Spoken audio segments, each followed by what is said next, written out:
Et quelle était la conséquence de cela? Parce que, frères et sœurs, comme Pierre, nous sommes nous-mêmes exposés à l'inspiration du diable lorsqu'on a des pensées humaines. Lorsque nos pensées sont des pensées humaines. À cette époque, Pierre aimait bien Jésus, mais il aimait en réalité pour ses intérêts propres. Parce que nous voyons bien plus tard, avant la crucifixion, au moment où Jésus avait été arrêté, nous voyons comme Pierre, pour défendre ses intérêts, pour défendre sa vie, renie Jésus. Ce n'est que plus tard, après avoir reçu le Saint-Esprit, que nous voyons un Pierre courageux annoncer l'Évangile.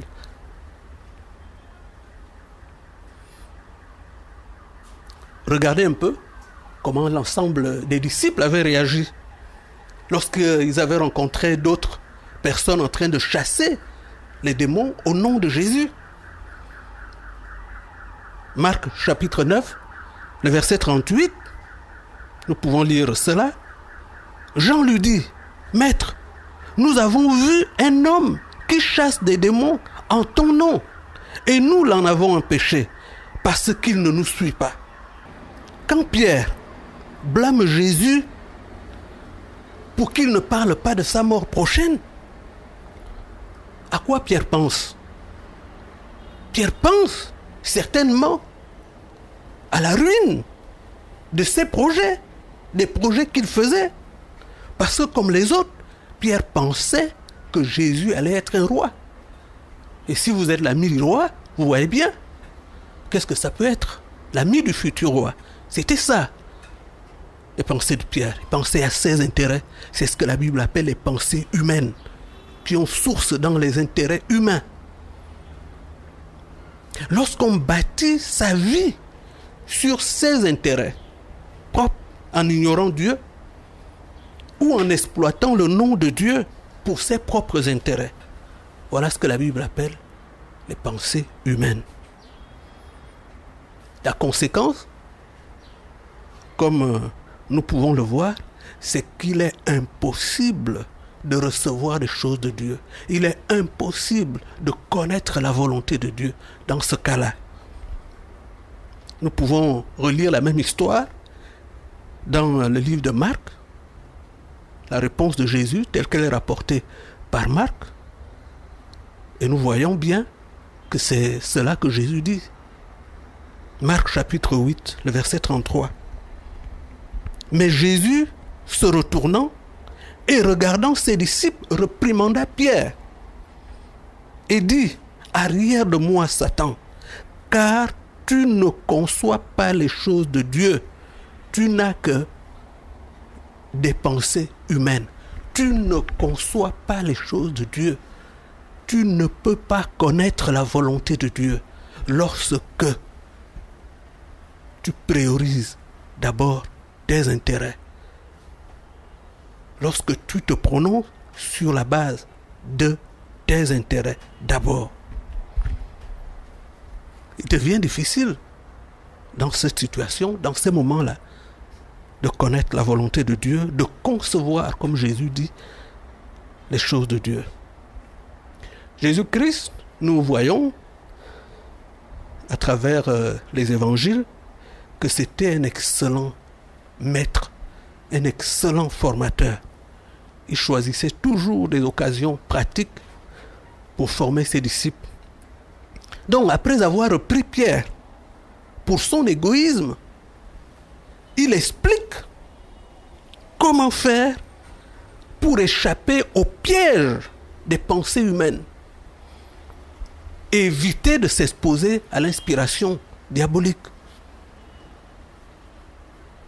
Alors Jésus-Christ explique. Nous allons lire dans l'évangile de Marc, on va lire à partir du verset 34. Marc 8, à partir du verset 34. La suite donc, après cet échange avec Pierre. Là-dessus, Jésus appela la foule, ainsi que ses disciples, et leur dit, « si quelqu'un veut me suivre, qu'il renonce à lui-même, qu'il se charge de sa croix et qu'il me suive. Verset 35. En effet, celui qui est préoccupé de sauver sa vie la perdra. Mais celui qui perdra sa vie à cause de l'évangile la sauvera. Voyez bien? Verset 36. Si un homme parvenait à posséder le monde entier, à quoi cela lui servirait-il s'il perd sa vie? Et que peut-on donner pour acheter sa vie? Verset 38. Si quelqu'un a honte de moi et de mes paroles au milieu des hommes de ce temps qui sont infidèles à Dieu et qui transgressent la loi, le Fils de l'homme, à son tour, aura honte de lui quand il viendra dans sa gloire, dans la gloire de son Père avec les saints anges. Suivre Jésus, frères et sœurs, ce n'est pas qu'une affaire de comportement d'abord. Suivre Jésus, c'est avant tout se reposer sur Jésus. Aller à lui pour trouver du repos selon son invitation, selon qu'il nous a invités lorsque nous nous sommes convertis, lorsque nous avons décidé de suivre Jésus. Nous avons entendu ces paroles. Venez à moi, vous tous qui êtes fatigués et chargés, et je vous donnerai du repos. Matthieu 11, le verset 28. Ça veut dire quoi?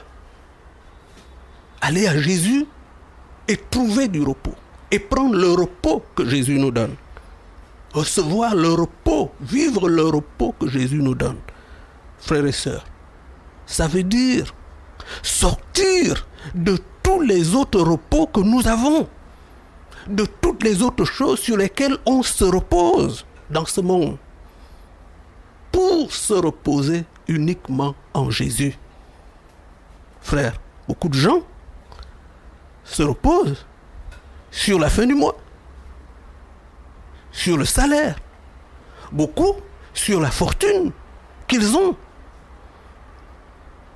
Beaucoup se reposent sur leurs parents, d'autres sur leur éducation, d'autres encore sur une assurance santé et bien d'autres choses sur lesquelles on compte, sur lesquelles on se repose, qui sont des repos. Mais la crise actuelle, frères et sœurs, elle nous a bien bousculés et elle nous démontre que tous ces repos humains sont fragiles, sont illusoires. Le vrai repos, le vrai et sûr repos, frères et sœurs, c'est Dieu, c'est Jésus-Christ qui nous montre Dieu, qui nous conduit à Dieu, qui nous fait connaître Dieu. Le roi David, dans un grand nombre de ses psaumes, parle de Dieu comme un refuge. C'est de ce repos dont il est question. Alors nous allons lire quelques textes des psaumes où il exprime cette réalité. Le psaume 11, le verset 1, au chef des chantres de David. C'est en l'Éternel que je cherche un refuge. Comment pouvez-vous me dire, fuis dans les montagnes comme un oiseau? Les montagnes ici, ça représente un peu les lieux élevés, les différents repos dont on a parlé, les hommes élevés. Parfois, David dit, comment pouvez-vous me dire, fuis dans vos montagnes comme un oiseau? Non, il n'est pas un oiseau, c'est un homme qui connaît Dieu. Il dit, Dieu, c'est en Dieu que je cherche mon refuge. Parce que Dieu est un refuge, frères et sœurs. Le refuge. Le psaume 59, le verset 16. Et moi, je chanterai ta force dès le matin. Je célébrerai ta bonté, car tu es pour moi une haute retraite, un refuge au jour de ma détresse. Un refuge au jour de ma détresse. Le refuge, c'est effectivement là où on peut aller se cacher, là où on se sent en sécurité quand on est persécuté ailleurs. Le psaume 61, le verset 3. Car tu es pour moi un refuge, une tour forte face à l'ennemi. Le psaume 62, le verset 8. En tout temps, peuple, confiez-vous en lui, répandez vos cœurs en sa présence. Dieu est notre refuge. Dieu est notre refuge, frères et sœurs. David, c'était le roi adorateur, tout le monde le sait. En lisant ces psaumes, on se rend compte qu'il a réalisé. On se rend compte du niveau de conscience qu'il a de ce que Dieu est un véritable refuge. Et je pense qu'il y a une relation entre son cœur d'adorateur, son cœur selon Dieu, comme dit la Bible, et cette réalisation, cette révélation. Je crois, frères et sœurs, que le fait d'habituer son âme à adorer, à aimer le Seigneur, c'est cela qui l'a amené à réaliser cela. Vous savez, c'est pas une théorie. Ces choses, on les lit. Mais il faut que ça passe de la lecture à la réalité de nos cœurs, à la conscience, à la vie. Voyons maintenant un exercice pratique que Jésus a fait à ses disciples pour qu'ils apprennent ces choses-là. Marc chapitre 14, chapitre 9, le verset 14. Lorsqu'ils furent arrivés près des disciples, ils virent autour d'eux une grande foule et des scribes qui discutaient avec eux. Dès que la foule vit Jésus, elle fut surprise et accourut pour le saluer. Genre Jésus était allé quelque part avec ses disciples, quelques-uns de ses disciples. Et donc cette histoire se passe donc au retour. Verset 16. Il leur demanda, sur quoi discutez-vous avec eux? Et un homme de la foule lui répondit, Maître, j'ai amené auprès de toi mon fils qui est possédé d'un esprit muet.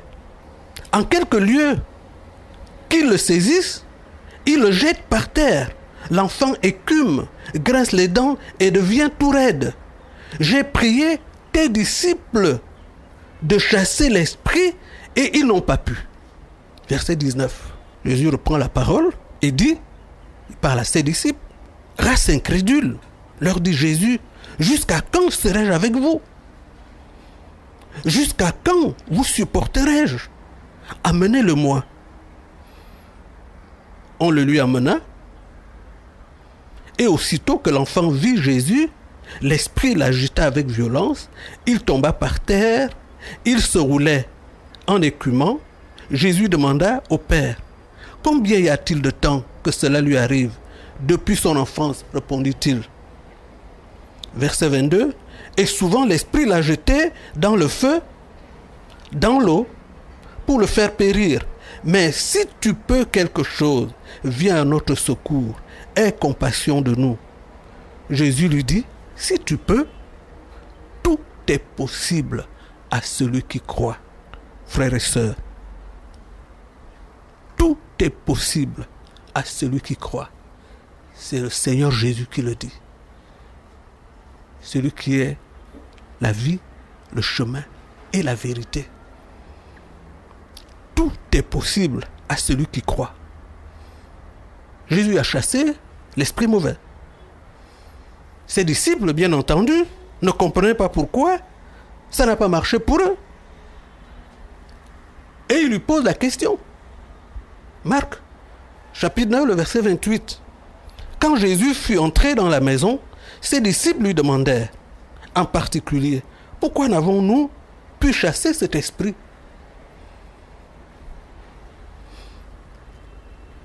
Il leur dit, cette espèce-là ne peut sortir que par la prière.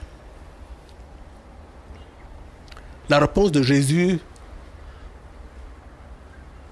elle peut sembler surprenante. Elle m'a semblé surprenante.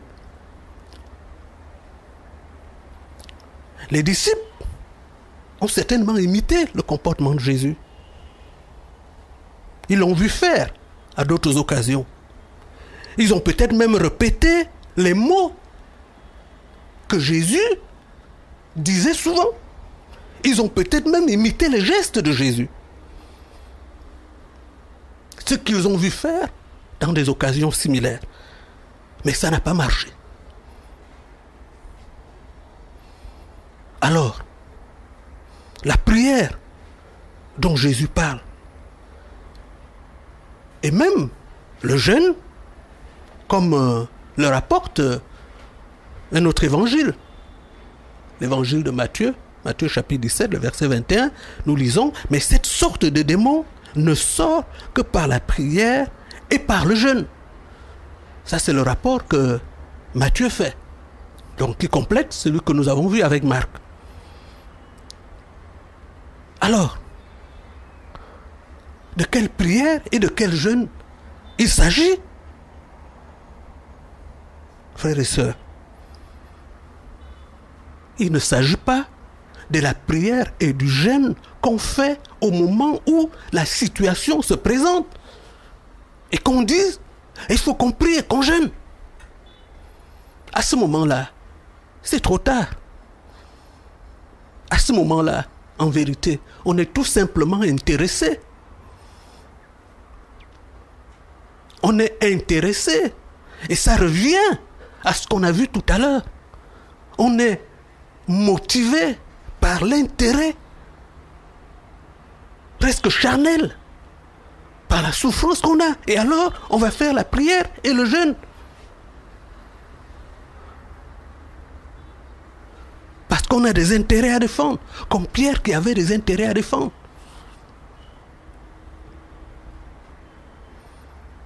La prière et le jeûne, frères et sœurs, je crois, dont Jésus parle ici, c'est la prière et le jeûne qu'on fait par amour pour Dieu.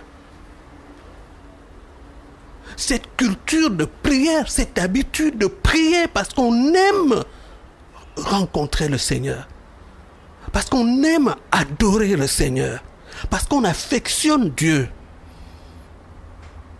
Et alors notre cœur repose dans la présence de Dieu en permanence.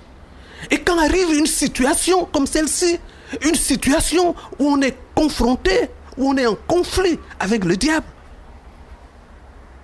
cette présence de Dieu sur nous nous donne le discernement, nous permet de connaître la volonté de Dieu, nous donne la paix et nous prions avec l'autorité, avec la puissance de Dieu. Comme Jésus. Comme Jésus. Regardez Jésus dans le livre de Marc, chapitre 9, le verset 25. À partir du verset 25. Jésus, voyant accourir la foule, menaça l'esprit impur et lui dit, esprit muet et sourd, je te l'ordonne, sors de cet enfant et n'y rentre plus. Verset 26, et il sortit en poussant des cris et en l'agitant avec une grande violence. L'enfant devait comme mort, de sorte que plusieurs disaient qu'il était mort. Mais Jésus, l'ayant pris par la main, le fit lever et il se tint debout. Frères et sœurs, à quel moment Jésus a prié?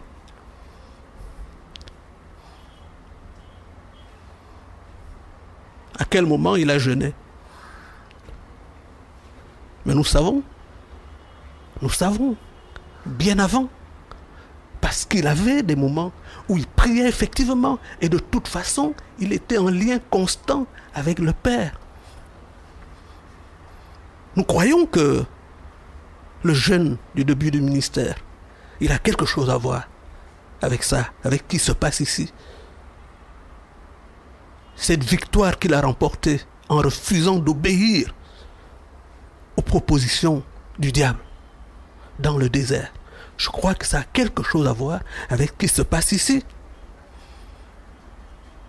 Frères et sœurs, un passage que nous connaissons bien, c'est ce texte des psaumes, cette exclamation, cette prière. Le psaume chapitre 37, le verset 4. Fais de l'Éternel tes délices et il te donnera ce que ton cœur désire. Faire de Dieu ses délices, c'est adorer Dieu. C'est adorer Dieu, c'est aimer Dieu à la passion. C'est cela, faire de Dieu ses délices. C'est ainsi qu'on s'introduit et que l'on se maintient dans la présence de Dieu.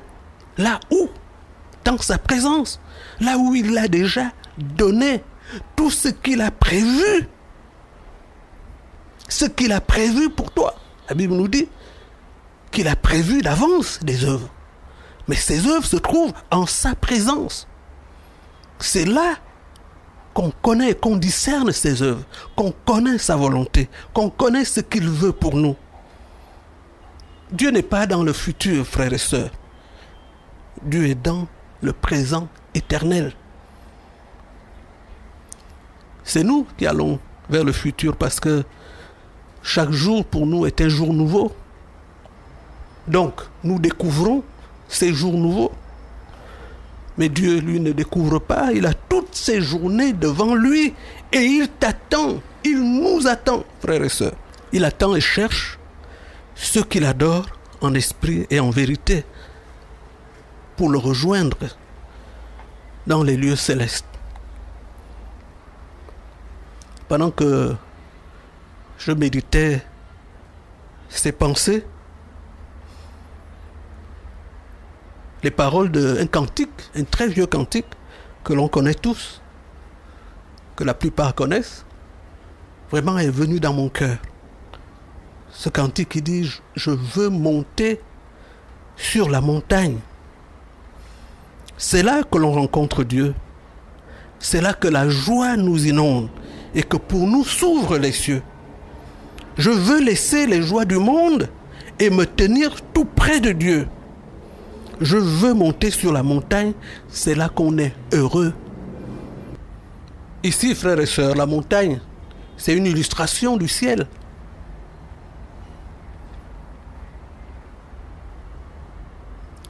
Je vous demande, à la fin de ce culte, dans le moment de prière que vous allez prendre, de commencer par chanter ce cantique. De le chanter et laisser l'Esprit de Dieu remplir votre cœur de la vérité de ces paroles, de cet appel de Dieu, frères et sœurs. Parce que je pense que ces paroles sont prophétiques pour l'Église. Aujourd'hui, c'est le Seigneur qui renouvelle cet appel à l'Église et à chacun. Monter sur la montagne. C'est le Seigneur qui renouvelle cet appel. Même si le chemin est difficile, comme le dit les paroles du même cantique, même si le chemin n'est pas facile, mais c'est le seul chemin. Même si le chemin est étroit, c'est le seul chemin. C'est le chemin étroit qui mène à Dieu, qui permet d'aller à Dieu. Frères et sœurs, quittez la voie large et spacieuse que beaucoup empruntent aujourd'hui parce que c'est à la mode, parce que c'est facile, parce que tout le monde fait comme ça. Cette voie large, la Bible dit qu'elle mène en enfer, elle mène à la ruine.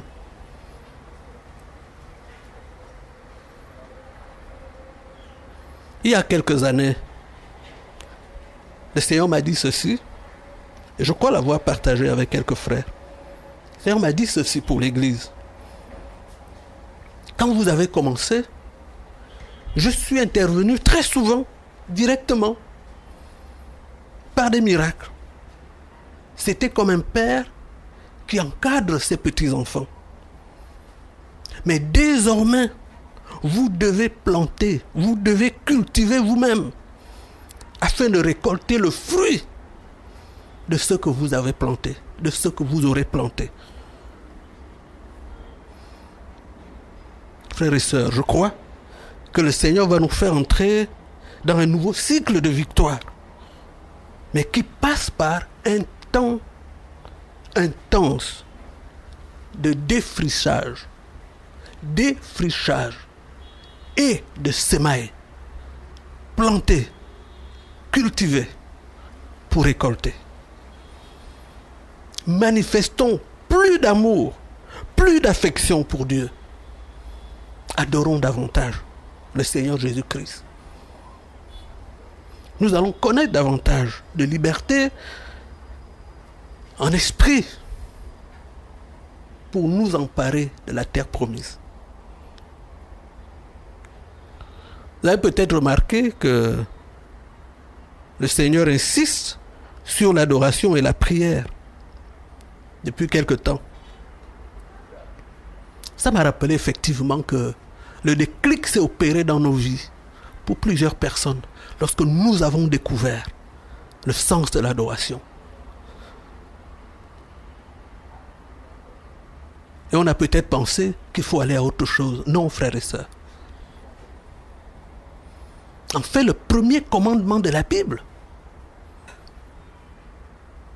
effectivement, c'est aimer le Seigneur de tout son cœur, de toute sa force, de toute sa pensée. C'est l'adoration.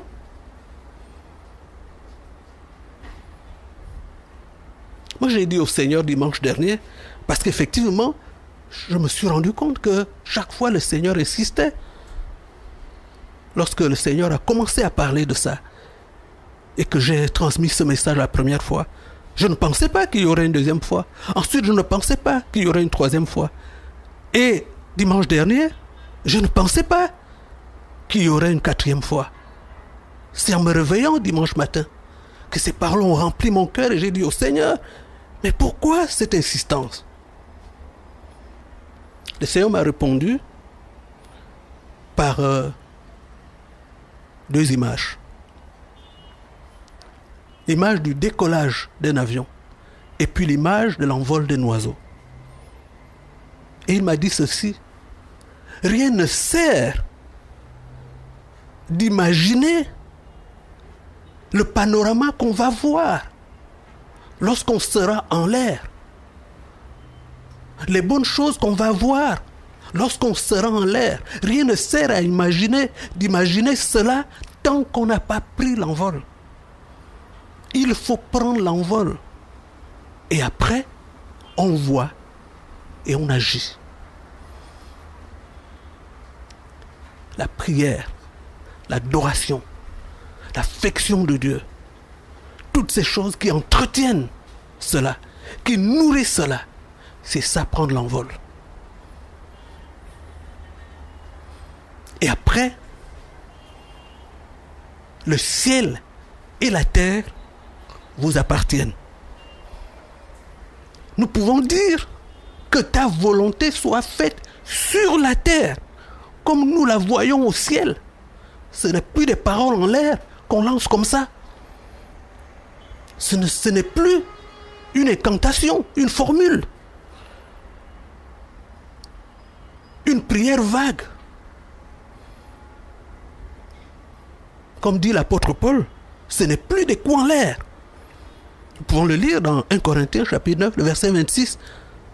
Il dit, moi donc, je cours, non pas comme à l'aventure. Je frappe, non pas comme battant l'air. Mais je traite durement mon corps et je le tiens assujetti de peur d'être moi-même rejeté après avoir prêché aux autres. Je traite durement mon corps. Frères et sœurs, je crois que ça parle là des priorités. Ça veut dire ne fais pas passer avant les priorités de son corps. Il n'est pas motivé par des intérêts humains, comme nous l'avons vu, mais par Dieu, par son amour pour Dieu. Il pouvait dire qu'il ne bat pas l'air parce que c'était un homme spirituel. La Bible nous dit qu'il n'y a que des hommes spirituels qui conçoivent les choses de Dieu, qui connaissent la volonté de Dieu. Si nous voulons dire avec autorité que ton règne vienne, que ta volonté soit faite sur la terre comme au ciel, frères et sœurs, nous devons être d'abord nous-mêmes soumis à ce règne. Soumis à ce règne. Quoi donc de plus qu'un cœur d'adorateur pour nous exercer à la soumission au règne de Dieu? Quoi de plus pratique que la prière pour montrer qu'on est soumis? La prière est une marque d'humilité qui montre qu'on ne peut rien entreprendre sans Dieu et assortie, si nécessaire, de moments de jeûne. Frères et sœurs, comprenons cette invitation, cet appel, cet ordre du Seigneur. Revenons à cette réalité fondamentale. Adorez le Seigneur. Soyez bénis. Amen.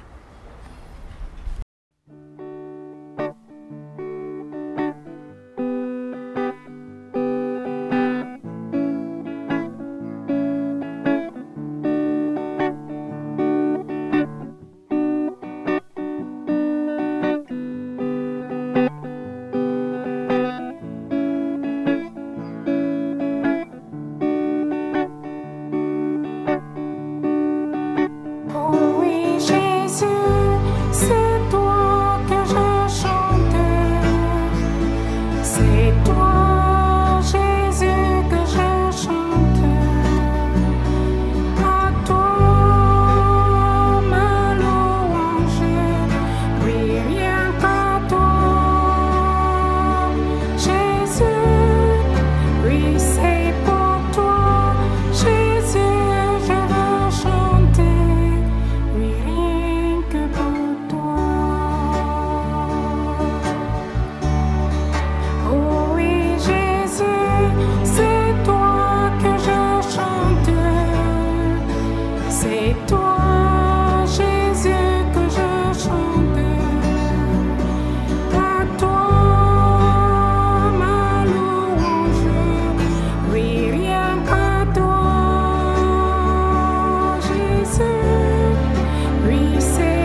chanter. C'est toi.